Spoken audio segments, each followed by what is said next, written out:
Hürmetli vatandaş, bugünkü liksimiz ve vaziyet doğrusu toxtalımız vatandaşlar. Liksiyada size gacırız Washington'da sözleyimiz. Bugünkü islağış kimeğin 25. ayının 25. günü haftıga Seyşembe vatandaşlarım. Hazır hesapta mesela tünü günlerden 2 gündün biri, yaki 3-4 gündün biri değil.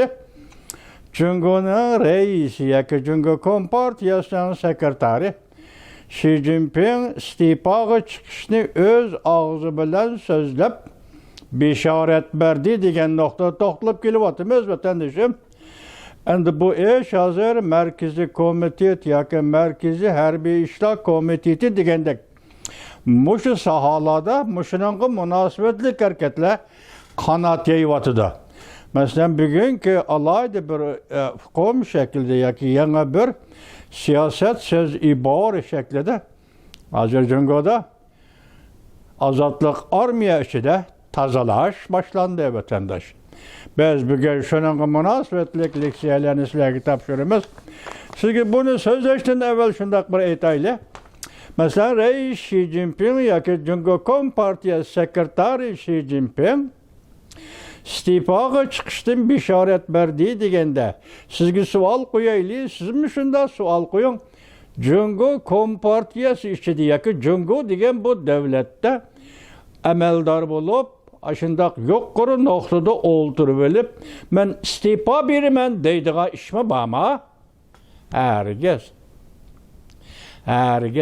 Xitaylı boladı ki, onun da eğer Çin'in kanıtıdak bir hukuk bolsa mı, hukuktan herkes vazgeçmeydi.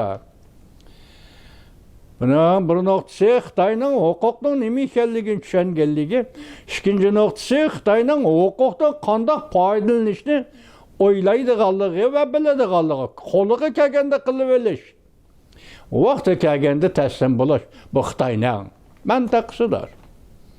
Meyli Xitayning Chiang Kai-shek hakimiyeti bolsun, meyli Xitayning bugün Xi Jinping hakimiyeti bolsun, meyli Milletçi Partisi Kuomintang bolsun, meyli Komünist Partisi Gongcheng bolsun, qo'liga hukuk yetib kelganda qilib olish, yeb olish, ichib olish, bo'zaq qilib olish, diktator yurgizib olish. Vaqti kelganda taslim bo'lish. Bu Xitoyning hokimiyat sistemasiga mantaqasidir vatandaş. Hazır o teslim buluş kandak tayyorlik qiladi. Sizlar bizga noma'lum. Bugün Tayvan deb Cumhur 70 yıl qaqshab keldi, so'zlab keldi. Endi bugungi Tayvanning xalqaro ordu ko'tarilishga boshildi. Cumhurga munosabatli qoldi, Tayvanning xalqaro ordu ko'tarilishga boshildi. Muşu ordunun, Tayvanning ordunun kötürülüşü ameliyatı Cumhurbaşkanı Partiyası'nın xalqaro cemiyetiga ordunu tüvelletti, paslatdi. Yani bir oçuq aytsak, Cumhurbaşkanı Partiyası degenning ve degenlerning yüz obro'y töküldü vatandaş. Özünün degeni bo'yicha ish qilamadı. Onun degeni nima? Ozod qilaman. Nani? Tayvanni. Tayvanni azad qilish bu yoqda olsun hozir diplomatik ravishda elib berilayotgan mushu faoliyatli, mushu munosabatlar doirasida Tayvanning o'rni yuqori ko'tarildi. Biroq Cumhurbaşkanı Partiyasining o'rni tushdi. Endi mushunaq paytda nima qilish kerak? Agar Tayvanga urush qiladigan pozitsiyada bo'ladigan bo'lsang, armiya ichida hammasi sening buyrug'ingni anglab ketadi. Sening taklifingga qo'shiladi degan qoida yo'q. Asli armiya ichida yuqori darajaliklar qanday buyruq bersa, qanday siyosat belgilasa shuni ijro qilish bu armiyaning vazifasi. Biroq bu intayin zo'r ish. Tayvanga hujum qilish yoki Tayvanni zabt qilish, Tayvanni Cumhurning territoriyasi deb qo'shib olish bu intayin zo'r ish. Bu rayon doirasi bilan tugaydigan ish emas, butun dunyoga chetishlik zo'r ish. Shunlashqa Cumhurbaşkanı Partiyasi bir kun oldimi, bir kun keyiniga mengib, hozir endi sizga qo'ydigan bir savolim esimda chiqib ketmasin. Şu gap iken istifa beriş degan Jungo Kompartiya amaldorlari eg'izdan chiqolmaydi ekan. Reis Xi Jinpingni, Jungo Kompartiyaning sekretari Xi Jinpingni istifa berishga qistayotgan kuch, istifa berishga yetib kelayotgan besim zodi nima? Tushungan? Perde arkasında hakimiyet, hukukla başkırıvatkan Qirg'izlar var. Qirg'izlar siyasi bo'yicha Xi Jinping mang'ida ishlaydi dedik. Xo'sh, bugun Qirg'izlar Xi Jinpingni istifa ber degan bo'lsa, masalan, Qirg'izlarga, ya'ni Qirg'iz siyosiy Xitoylarga besim nereden kelyapti? Mamlakatning ishchi buningga odatlangan Xitoy Kompartiyasi bostirish bilan javob beryapti. Bu besim zodi nereden kelyapti? Dünya, hozirgi zaman, hozirgi vaqt, xalqaro jamiyat seni qistab kelyapti. O'zingning amaliy ahvoli, iqtisod sohasidagi, davlat boshqaruv sohasidagi o'zingning amaliy ahvoli ham seni qistab kelyapti. Zaman seni qistab kelyapti. Bugun mana qaranglar, vatandoshlar, qisqa xabarlar deylik. Can Yuşa Harbiy İşler Komitetining ma'mur raisi Can Yuşa qattiq qo'l soldi.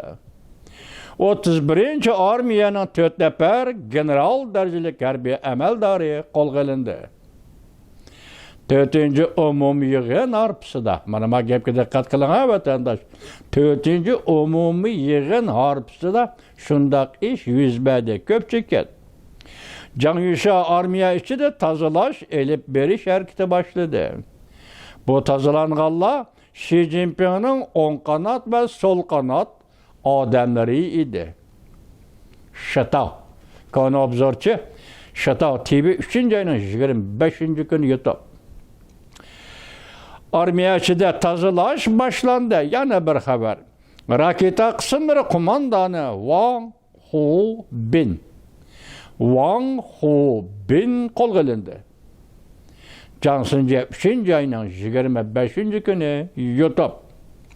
Yana bir haber. Jungo'dan kelib Tayvanda erga tekkan Xitoy ayollar Tayvanda qo'g'lab chiqarildi. Bu ish darhol xalqaro jamiyatning diqqatini qo'zg'adi. Amerika armiyasi Tayvan masalasida Jungo'ga ogohlantirish berdi. Halqiliq paytla 3. ayının 25. günü. Jungo'dan kelib Tayvanga erga tekkan ayollar qo'g'lab chiqarildi. Xalqaro jamiyat bunga diqqat qilishga boshladi degan kishilik huquq masalasi bo'yicha diqqat qilganmidi sizningcha vatandosh? Bakın shundaqmi deyli? Ikkinchi bir tarafi nima? Bu ayollarning hammasi jasus. Kompartiya avatgan jasuslar.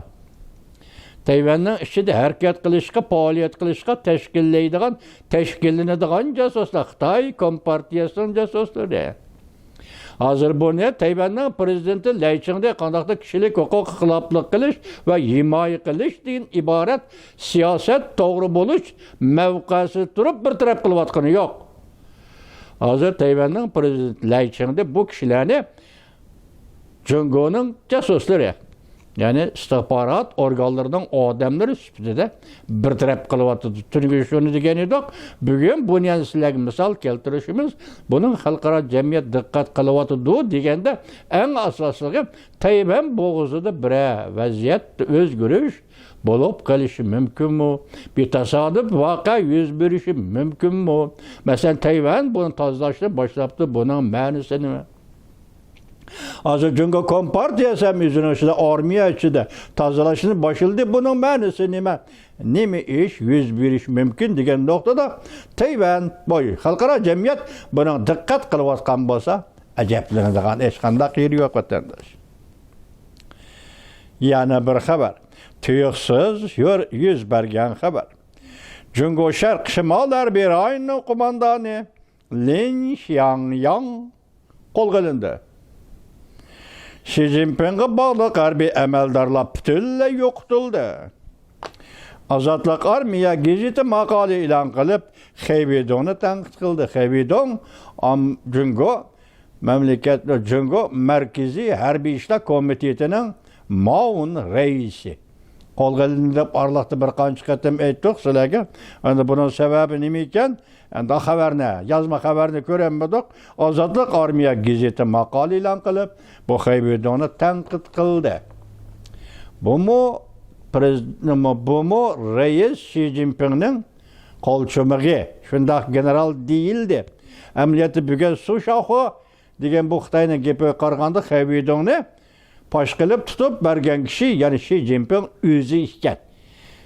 Bu nuqtada mushu jumlada Xi Jinping hozir partiya sekretari bo'lgan bu odam qaysi o'ringa tushib qoldi degan savolga javob topa olasiz vatandoshim. Shimpokong 3-oyning 25-kuni YouTube. Yuqorqi qisqa xabar. Endi yana bir xabar. Nemecha taq chiqdi. Poytaxt aerodromi taqaldi. Shoudo, Jichang deb ketadi Xitoylar. Bugun bu poytaxt aerodrom, ya'ni Beijing aerodromi taqaldi. Bütün chet el shirkatlari Jungodan chekindi. Chet elliklar Jungoga kelmaydigan bo'ldi. Pash qilish kanali kuzatuvchi 3-oyning 25-kuni YouTube. Jungo armiyasi yana bir xabar tavrinishga boshildi. Davlat ishining kelgan xabarga asoslanganda deydi Johnsonji yaqinqi bir oy ichida 100 nafardan ortiq ozodlik armiya ofitserlari va generallari harbiy amaldorlar qo'lga olindi. Bular tuniga kim edi vatandosh?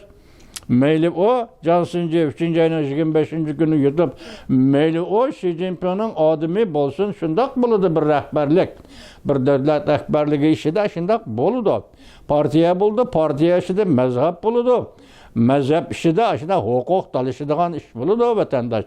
Biz tuniga sizlarga aytdik, birinchi navbatda Saychi, Li Chang, Zhang Yusha bu 3 kishi markaziy guruh, markaziy rahbarlik Jungoda vaziyatga riyosatchilik qilishi mumkin.